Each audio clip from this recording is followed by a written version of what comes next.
Então, galera, boa noite. Meu nome é Joaquim Fernandes. Eu sou médico residente de ortopedia do terceiro ano, tá certo? Sou paraibano, faço residência em Pernambuco, no Hospital Otávio de Freitas, sou R3 de ortopedia, tá certo? E hoje a gente vai discutir aqui dois grandes temas que a gente está trazendo na internet há um bom tempo, junto com Ortopedia QM, que é um projeto que eu criei há acho que 10 meses, e no decorrer da aula a gente vai discutir um pouquinho mais, inclusive sobre Ortopedia QM, tá bom, galera? Então, a primeira coisa aí que a gente tem que entender e saber realmente é o que é uma residência médica. Residência médica, o meu amigo faz residência médica em tal lugar, eu faço residência médica em outro hospital. Enfim, residência médica nada mais é do que um programa de educação continuada, em que o médico, já formado, né, vocês sabem disso, ele acaba ficando inserido realmente dentro de um hospital, tá certo? Então, eu converso muito com os meus colegas de outras áreas, advogados, engenheiros, e eles sentem falta disso, porque sai da graduação, tá certo? Seja no direito, seja na engenharia, e muitas vezes, para que ele possa entrar na vida real mesmo, da prática da sua profissão, ele não tem um programa como a gente tem, que é o programa de residência médica, tá certo? Então, o primeiro tema que a gente vai falar um pouquinho sobre o que é a residência. E o segundo ponto é, será que a ortopedia ainda vale a pena? Existe uma máxima aí, pelo menos existia antigamente, que a ortopedia era uma das áreas, uma das especialidades onde se o médico era muito bem remunerado, né? Isso guardou aí a história das especialidades médicas, mas será que ainda vale a pena? Será que realmente o valer a pena é a questão apenas financeira, de remuneração? Então vamos falar um pouquinho também sobre isso, tá bom? Contar um pouco da rotina do residente, o que é uma rotina ideal e qual é a realidade. Será que a teoria e a prática realmente batem? E por último, a gente vai discutir um pouco sobre as mídias sociais, essa relação com a medicina, como foi um pouco da nossa história e o que é que eu oriento para vocês, ou pelo menos sugiro em relação às mídias sociais, tá certo? Então, vamos lá. Residência médica nada mais é do que um ambiente que você tem um contato direto com o seu paciente, e não tem nada melhor do que você estudar no seu livro e depois correr para a prática, tá certo? Você vai ver que muitas vezes a gente estuda uma patologia, seja uma fratura, seja uma lesão ligamentar, seja uma osteoartrose, seja um procedimento cirúrgico, especialmente, e a gente lê aquele livro, no final de tudo, a gente para e diz, meu Deus do céu, eu não aprendi nada, perdi aqui 2 horas estudando algo que eu não sei. Então, se a gente tiver apenas o livro, especialmente numa especialidade cirúrgica, como ortopedia, a gente vai sentir uma deficiência muito grande no nosso aprendizado, tá certo? Então, a residência médica, ela nos traz essa possibilidade de trazer esse nosso conhecimento teórico para a vida real, e isso, na vida real, a gente tem a partir dos pacientes, a partir dos nossos procedimentos cirúrgicos, ambulatórios, enfim, tá certo? Então, como disse esse autor aqui, aquele que estuda medicina sem os livros está navegando em um mar desconhecido, mas aquele que estuda sem o paciente, ele sequer entrou no mar, tá certo? Então, assim, você precisa do livro, mas você precisa, sim, e muito dos pacientes. Por isso que eu sou um grande fã da residência médica, tá certo? Eu acredito muito no projeto da residência médica, pelo menos na ideia da residência médica, e esse médico aí, o William Osler, ele foi um dos criadores da residência médica, no formato que a gente, pelo menos, tem hoje, né? Que a residência, ela foi criada nesse hospital aí, que é o Hospital John Hopkins, nos Estados Unidos, né? E lá para os idos de 1800 e pouco, tá certo? Então, qual foi a ideia lá?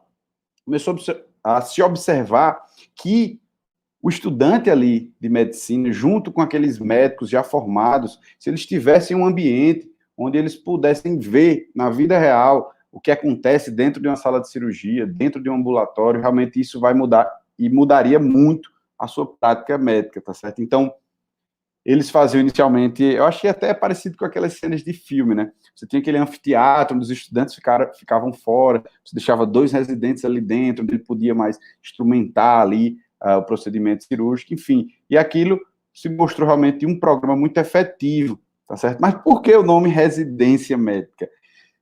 Exatamente por isso, porque na maioria das vezes esses médicos que estavam aí nesses programas, eles tinham que ficar quase que 24 horas por dia disponível para o hospital. Então, ficou realmente conhecido como residência, um certo ambiente onde ele reside. E a nossa residência no Brasil, em 1940, a gente teve a primeira residência, né, pelo menos no formato que a gente tem hoje, que foi na residência de ortopedia na Universidade de São Paulo, na USP, tá certo? Porém, só em 1977 que o Ministério da Educação criou realmente um programa de residência médica e baseado nesse programa dos Estados Unidos, tá certo? E a ideia é exatamente a mesma. Treinamento teórico, prático, mas a gente não tem as 24 horas por dia, né, graças a Deus, mas a gente tem algo em média de 60 horas semanais, tá certo? E isso é a teoria, né? Isso é o que diz o papel lá que rege a programa de residência médica, tá bom? Mas aí eu vou mostrar um pouquinho depois qual é a realidade. E além do MEC, a gente tem a SBOT, que nada mais é do que a Sociedade Brasileira de Ortopedia e Traumatologia, tá certo? Em que é uma sociedade muito respeitada dentro do nosso meio. Praticamente, assim, existe hoje vagas nas residências que são credenciadas na SBOT e vagas que são apenas MEC, tá bom? E tem um grande diferencial que é você estar na SBOT, que é você poder realmente receber o título de especialista em ortopedia e em traumatologia, desde que você passe na famosa prova do TEOT, tá certo? Que nada mais é do que realmente são 4 dias lá de prova, a gente vai lá para um hospital, não, para um local em São Paulo, e a gente é submetido às provas práticas, teóricas, orais, provas de habilidades. Então, você chega lá e você vai ser treinado. Ó, faça aqui um fixador externo, faça aqui determinado procedimento cirúrgico, enfim. Então, é conhecido como uma das provas mais difíceis da medicina brasileira, tá certo? Que é o chamado TOT. E a gente realmente dá muito valor e dá muita importância ao TOT, porque, como eu falei, a SBOT é uma entidade muito reconhecida dentro da ortopedia. Então, a gente, além de ser regido pelo MEC, a gente também tem a SBOT como uma grande sociedade da ortopedia e traumatologia. Mas o que é que faz o residente de ortopedia, né? Qual a função, qual é a área de atuação dele? De modo geral, o residente de ortopedia e a especialidade, ela fala sobre as doenças do músculo, do osso, do tendão, da face, de nervos, tá certo? Então, assim, ela pega todo aquele sistema músculo-esquelético, desde as doenças da própria ortopedia, como osteoartrose, doenças ligamentares, tá certo? Como as fraturas, que são bastante comuns aí na prática da gente como médico, tá certo? Então, a gente acaba abraçando um leque muito grande de oportunidades e de possibilidades. Pra você ter ideia, dentro da residência médica de ortopedia, a gente tem subespecialidade de mão, de pé, de joelho, de quadril, de coluna, de cirurgia pediátrica, e cada uma dessas, elas nos dá realmente um mundo de possibilidades. Então, onde a gente, como profissional, vai poder tratar tanto da prevenção do paciente, da parte ambulatorial, mas especialmente da parte cirúrgica, tá certo? A residência de ortopedia é essencialmente uma residência cirúrgica, tá bom? E realmente nos permite abrir muito esse leque de possibilidades. Mas tem um detalhe, carga horária da residência de ortopedia nem sempre é aquela que a gente viu aí atrás do slide anterior, das 60 horas semanais, tá certo? Além disso, como eu falei, as competências que você, como um residente, tem que ter, né? Na verdade, quando você acaba ali os seus 3 anos de residência, é o ideal que você realmente consiga fazer o diagnóstico das principais patologias ali traumáticas, saiba conduzir a emergência ortopédica, tá certo? E saiba, principalmente ali, indicar e direcionar fatores de risco, fatores de complicações, e sinais de gravidade nos pacientes ortopédicos, tá certo? E, além disso, são muitas atribuições. E aí são muitas mesmo. Você acha que o residente de ortopedia, assim como outras especialidades cirúrgicas, ele realmente fica muito sobrecarregado, especialmente no primeiro ano. Isso eu falo experiência própria. Eu acho que a gente tá ali naquele R1. Primeiro, é um mundo totalmente novo, tá certo? Então, eu nunca vi ali um fixador externo, eu sempre comento isso. Então, cheguei na residência de ortopedia sem conhecer um fixador externo. E no primeiro dia, eu já tenho lá uma porrada de pacientes sob a minha responsabilidade, porque a gente acaba pegando enfermarias, tá certo? E vai passando casos de muitas de patologias que a gente nem conhece. Então, realmente, as atribuições são imensas, especialmente quando você se depara com um mundo totalmente novo, que é a residência de ortopedia, tá certo? Então, como é que ela funciona, basicamente? A grande maioria das residências, isso, assim, isso vai ter uma variação de um hospital para outro, alguns são mais cirúrgicos, outros tem mais ambulatório, você vai ter que ficar rodando em outros serviços, enfim. Mas, de modo geral, a competência, né, as atribuições de uma residência médica de ortopedia, ela tem que entrar em 4 ambientes. Primeiro, o ambulatório. Então, você vai ter que entender, basicamente, ali, o exame físico daquelas as patologias do sistema musculoesquelético, tá certo?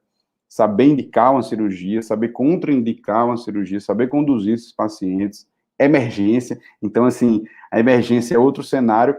Você vai ver que, no dia que você entra na residência de ortopedia, seu colega lá da faculdade vai lhe ligar e vai dizer: amigo, eu estou aqui com um paciente, ele está com uma dor no ombro, ele caiu de moto, o que é que eu faço?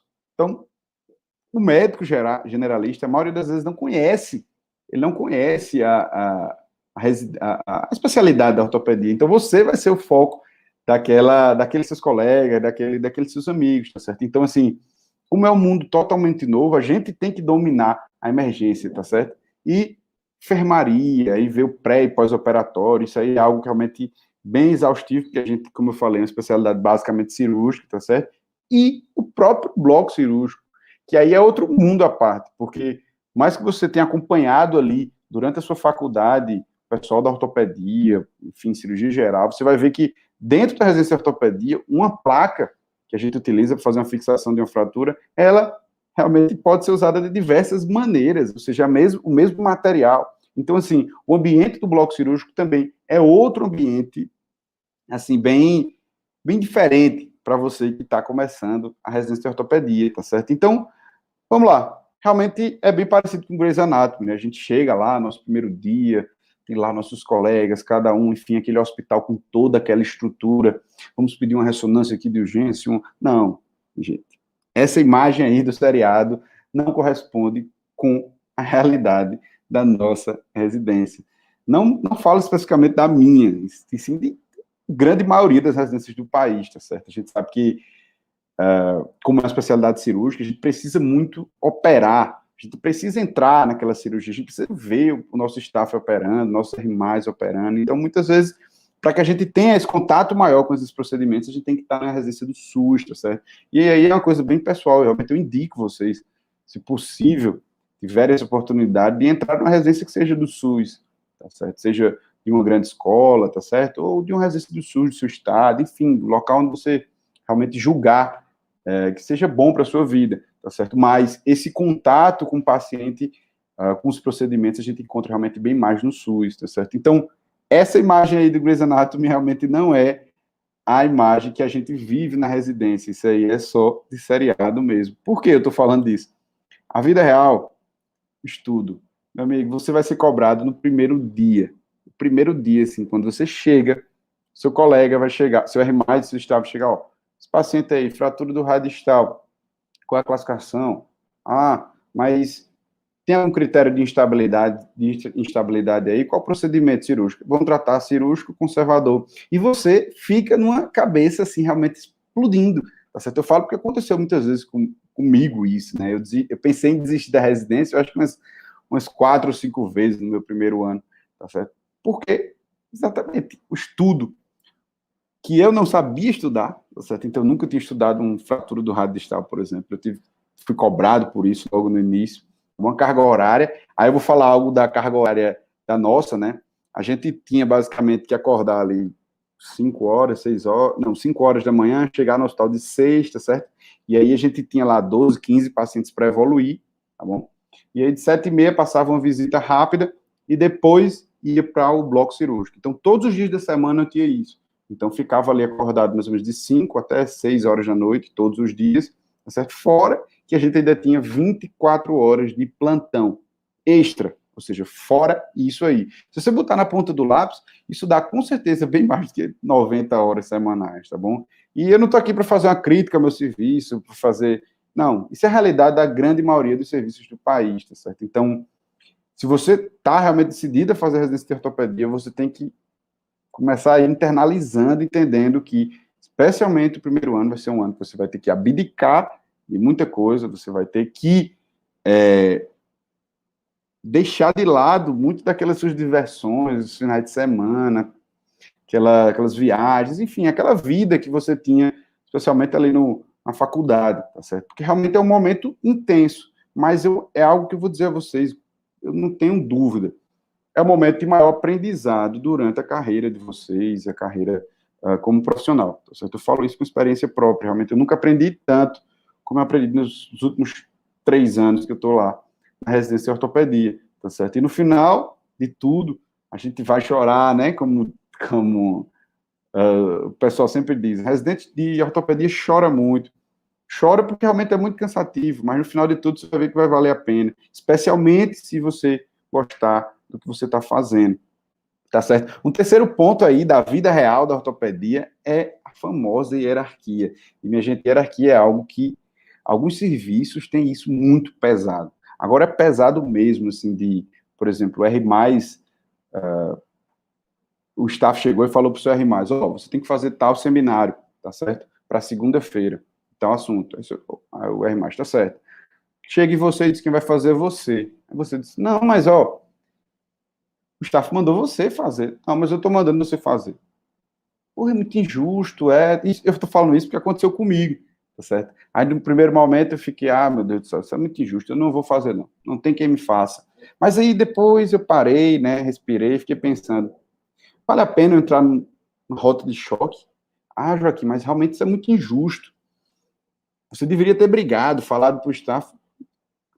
Eu hoje, com o decorrer do tempo, eu comecei a entender que às vezes é melhor você silenciar.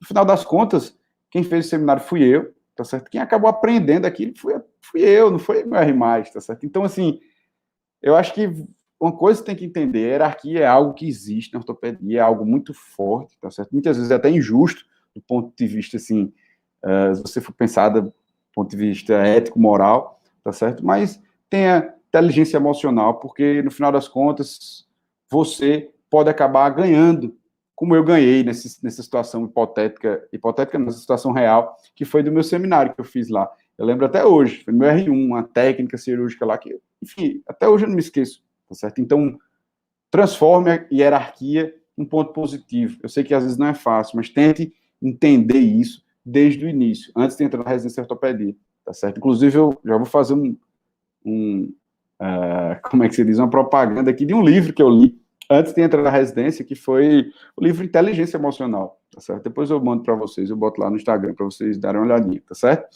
E por último, a vida real também, falando sobre o mercado de trabalho.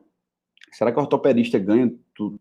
Esse tanto de dinheiro que o pessoal diz por aí afora? Não. A realidade é que a medicina, de um modo geral, ela tem mudado bastante nos últimos anos, né? A gente entraram diversas faculdades para todo o país, foram criadas diversas residências, inclusive sem credenciamento ainda da SBOT, tá certo? Só o próprio Ministério criou essas residências. Tudo isso faz realmente com que, pelo menos, aquele mercado de trabalho, de plantão, isso comece a ficar um pouco mais difícil para o residente de ortopedia, né, e o ortopedista recém-formado, né, o jovem ortopedista, tá certo? Mas entendam que isso aí é algo que você vai ter que lidar com qualquer área, tá certo? Você chegar para mim, Joaquim, mas dermatologia é uma área que não tem muito, não.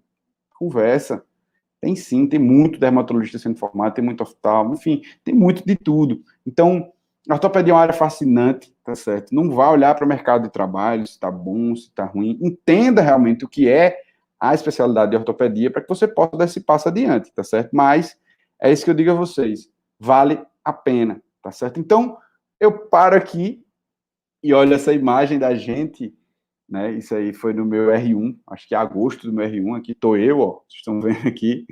Esse aqui é o meu sócio, meu colega de residência, Ricardo. Esse aqui é meu grande irmão também, colega de residência, Pedro Farias, né? E cheguei em agosto do meu R1 e a gente estava aí comendo um bandejão aí, nem lembro o que era direito, e com essa cara perguntando se vale a pena fazer ortopedia, se realmente é aquilo que a gente pensou para a nossa vida, tá certo?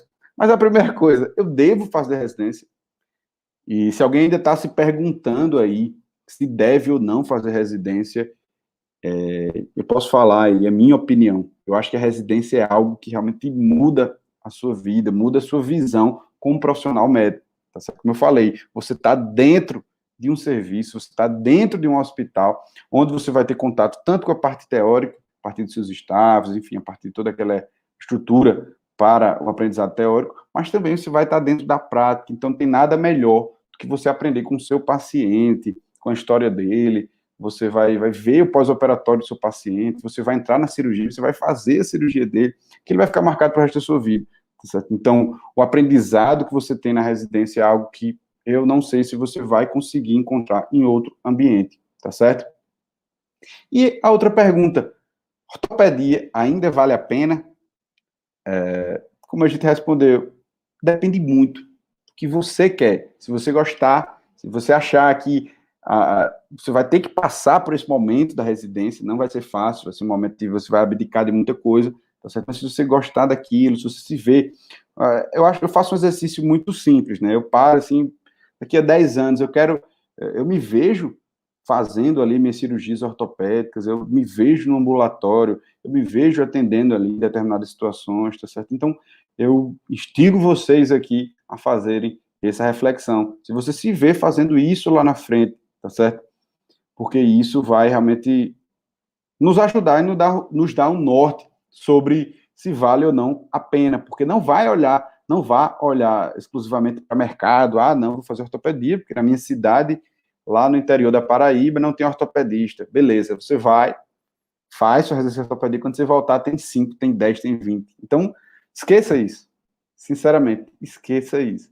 Mas aí vem uma pergunta, né, que aí já entra com o segundo grande tema, que é como me destacar no mercado de trabalho, tá certo? Como é que eu vou me destacar lá na minha residência? E aí eu falo algo assim, também bem importante. Você, Antônio, que está aí na liga, Nadiara, Luciana, as meninas que estão aí na liga, vocês estão sendo julgados a todo momento, tá certo? Isso é a maior verdade do mundo. Isso não é uma coisa ruim, isso não é uma coisa, o cara está me julgando ali, não. Isso é uma verdade. Então, o seu posicionamento como um estudante de medicina, como interno, um cara interessado, um cara que tá ali, proativo, um cara que o staff pediu para você estudar alguma coisa, você chegou lá, estudou, discutiu, enfim, isso é uma das maneiras que você consegue sim, se destacar desde o início, desde a sua faculdade. Isso se repete na residência, tá certo? Então, quando você está lá na sua residência, você tente sempre fazer um pouco a mais. Não ache que fazer o mínimo é suficiente, porque não é, tá certo? Muitas vezes a gente é lembrado por um staff, por um R+, ou por outro profissional ali da área, do hospital, enfermeiro, fisioterapeuta, por uma atitude nossa ali que, às vezes, a gente tem julgou importante, tá certo? Mas, por isso que eu digo, desde o começo, tente sempre fazer o diferencial, seja proativo, faça realmente uma imersão ali naquele seu momento. Você está vivendo a residência, está vivendo o internato, tente realmente fazer essa imersão, porque isso já é uma maneira de começar a se destacar no mercado, porque não é incomum. Eu vejo porque no dia a dia a gente já vê isso, né? Liga um fisioterapeuta para você que você viu há 2 anos atrás no hospital e diz, fulaninho, pô, cara, achei um cara atencioso com os pacientes, tal, tu tá atendendo em tal lugar, tu pode atender minha tia, tá entendendo? Então, assim, desde o início, eu acho que você já pode, sim, tentar se destacar no mercado de trabalho a partir da sua postura como médico, residente ou interno, tá certo? Mas, e aí? Redes sociais, mídias sociais, hoje a gente sabe que tudo é rede social. Na verdade, não tudo, né? Mas as mídias sociais, realmente, elas vieram para nos dar um leque gigante de oportunidades. Isso é tão verdade que se você chegar em qualquer lugar agora, assim, vamos dar um exemplo, chegue no aeroporto, tá certo? Bote um painel ali bem grande no aeroporto aqui de Guarulhos, no aeroporto internacional de São Paulo, você bota um painel lá dizendo liga de simpósio interdisciplinar de ortopedia e pergunta quantas pessoas vão olhar para aquilo. Ninguém vai olhar para aquele outdoor lá no aeroporto. Agora, se você botar uma mensagem que apareça para todas as pessoas ali que estejam no aeroporto, com certeza, a grande maioria vai ver essa mensagem. Por quê? Porque se você olhar para as cabecinhas que estão lá no aeroporto, elas vão estar de cabeça baixa olhando para o telefone. Isso é a maior verdade do mundo. Então, assim, estar nas redes sociais hoje, não vou dizer que é uma obrigação, porque tem muita gente que não gosta, enfim, tá certo? Mas é, sim, uma maneira de se posicionar no mercado de trabalho, enfim, na sua cidade, na sua profissão mesmo, tá certo? Porém, a gente tem que ter muito cuidado, especialmente quando a gente é estudante, quando a gente é médico, recém-formado, enfim, médico de modo geral tem que ter muito cuidado, porque, por exemplo, se você parar para pensar, muitas vezes a gente acaba se deparando com algumas coisas absurdas na internet. Por exemplo, foto de pré e pós, assim, fulaninho fez esse tratamento aqui, mostra o pré, mostra o pós, isso aí é proibido pelo Código de Ética Médica. Então, assim, você não pode estar num ambiente para tentar se destacar no mercado, se posicionar no mercado, mas ao mesmo tempo está infringindo o Código de Ética Médica e acabar levando ali uma punição pelo Código de Ética Médica que vai marcar a sua trajetória como médico, tá certo? Então, assim, as mídias sociais, elas são muito importantes, tá bom? De você estar, de você se posicionar, tá certo? Porém, você tem que entender qual o seu propósito, tá certo? Se eu estou lá, vamos dar o exemplo aí de Luciana ou de Antônio. Antônio está lá, Antônio está no 5º período de medicina, e eu vou começar agora falando sobre, criar um Instagram, doutor Antônio, vou falar sobre hipertensão arterial e infarto. Começa a falar, vamos parar para pensar, ó, tu está no 5º período de medicina, será que tu já tem aí uma certa autoridade para estar falando sobre isso, para estar dizendo o que é o certo ou errado? Não, mas eu posso estar fazendo conteúdo informativo. Então beleza, você está como estudante de medicina, você pode informar a população que sal aumenta a pressão arterial. Você pode, sim, mas você tem que ter muito cuidado, tá bom? Você tem muito cuidado, porque, assim, os próprios médicos, eles vão lhe olhar de uma maneira diferente, tá bom? Então, assim, antes de tudo, antes de começar a fazer Instagram, fazer rede social, começar a publicar, você tem que entender qual é o seu propósito, tá certo? Porque, por exemplo, eu vou falar a minha realidade. Eu sou médico, sou R3 de ortopedia. Eu não tenho um perfil assim, doutor Joaquim Fernandes. Primeiro que eu ainda não fiz a prova de título, então eu não posso dizer que eu sou ortopedista ainda, não tenho título de especialização, então eu não posso dizer, por isso que eu não criei o Instagram para mim, por exemplo.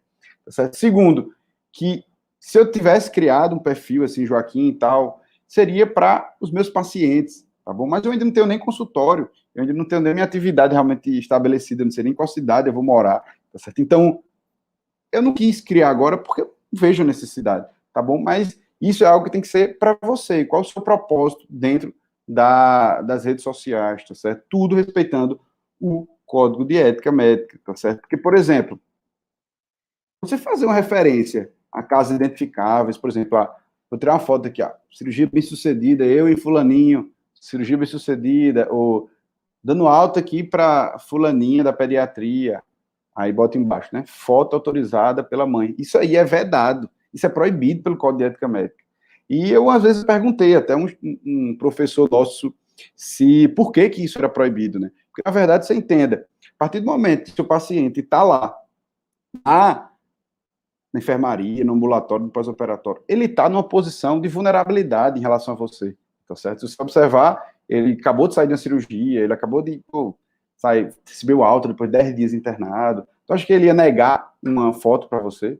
Não, ele não ia negar. Mas a gente, como médico, a gente tem que ter essa responsabilidade de preservar o nosso paciente. E é obrigação, né? A gente não pode estar divulgando foto, imagem de pré e pós-operatório. Isso é proibido pelo Código de Ética Médica, tá certo? A gente não pode estar prescrevendo pelas redes sociais. Então, assim, a partir do momento que você começa a se expor nas redes sociais, você também vai vendo o outro lado, tá bom? Porque, entenda, para derrubar, o pessoal vai começar a fazer isso, e vão lhe criticar, vão denunciar você, tá certo? Então, assim, eu acho que tudo tem que ser feito muito dentro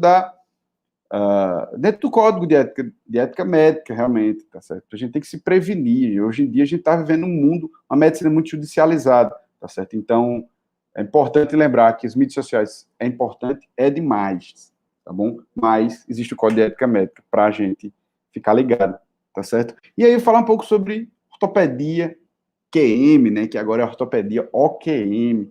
O que é isso? E aí, foi o seguinte, eu como residente de ortopedia no R2, né? eu estava estudando já, mantendo um ritmo um pouquinho maior de estudo, e eu comecei a observar que eu não tinha nas redes sociais algo que pudesse realmente me ajudar, que pudesse trazer ali alguns temas, enfim. E aí acabou que eu criei, e era tão engraçado que eu criei o perfil no Instagram, nunca botei foto minha, era sempre só caso clínico, discussão. Eu fazia os casos, daqui a pouco começou a crescer, enfim.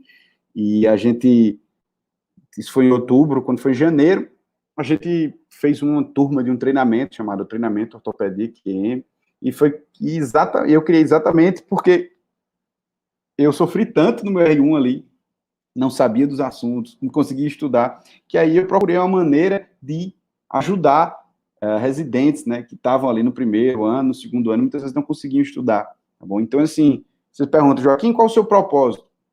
Eu fiz essa pergunta aí no slide anterior. Qual o seu propósito? O meu propósito é fazer com que todos os residentes do Brasil não passem pelo que eu passei.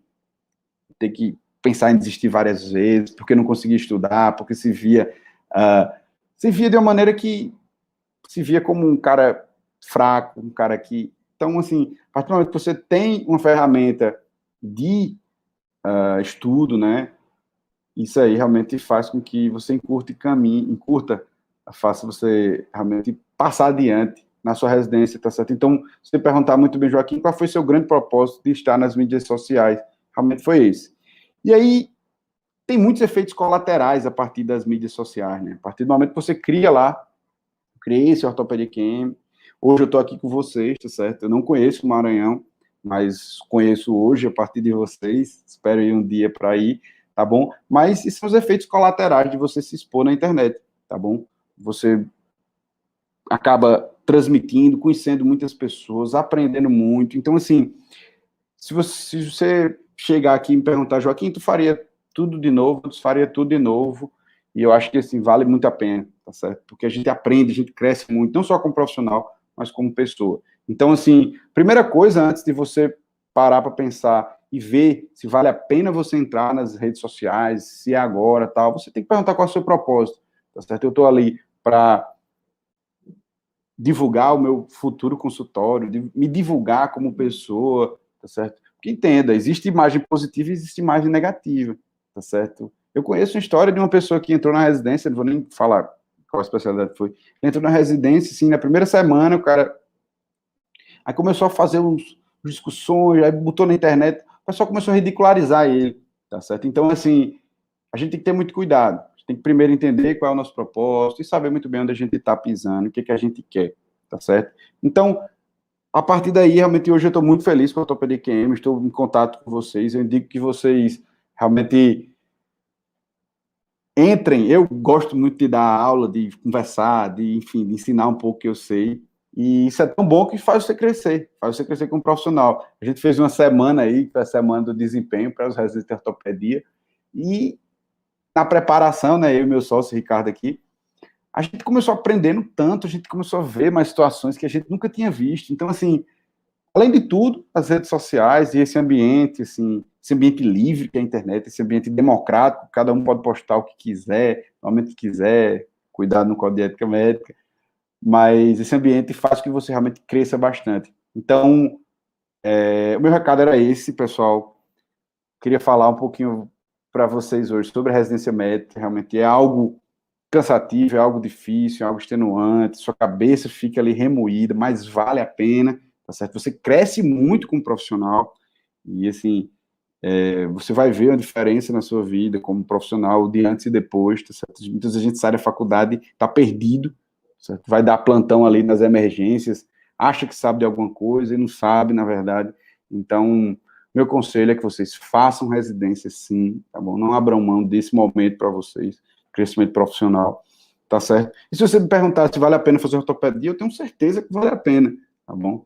Eu brinco direto, eu brinquei com a live com o pessoal do PS Zerado, dizendo que ortopedia está acima das especialidades cirúrgicas. Mas é uma brincadeira que a gente sempre faz, tentando proteger a sua especialidade, porque eu acho que a ortopedia é uma disciplina, uma especialidade muito prática, objetiva. Você faz lá uma prótese do joelho do paciente, no outro dia o paciente está lá ficando de pé, ele estava com a dor semana passada, hoje ele já está melhor dessa dor. Então, assim, chega um cara com uma fratura da diáfise da tíbia, eu vou lá, coloco uma haste, no outro dia eu boto o paciente de pé. Então, assim, essa praticidade e objetividade da ortopedia realmente me encantam, e é isso que eu queria passar para vocês também, sobre as residências, tá certo? E por último, fazer uma propaganda aí, né? Nós estamos nas redes sociais, estamos no Instagram, né? Ortopedia QM, o nosso canal no YouTube também tem muito material lá, de fratura exposta, de mobilizações, de, enfim, materiais cirúrgicos. Então, estão todos convidados a participarem e ver os nossos canais aí, tá certo? E por último, a imagem da minha Paraíba, tá certo? Agradeço a todos vocês do simpósio interdisciplinar de ortopedia, o pessoal da LAOT, Selma, da LOT, da UFMA, tá certo? Pelo convite, estou aberto aí às perguntas.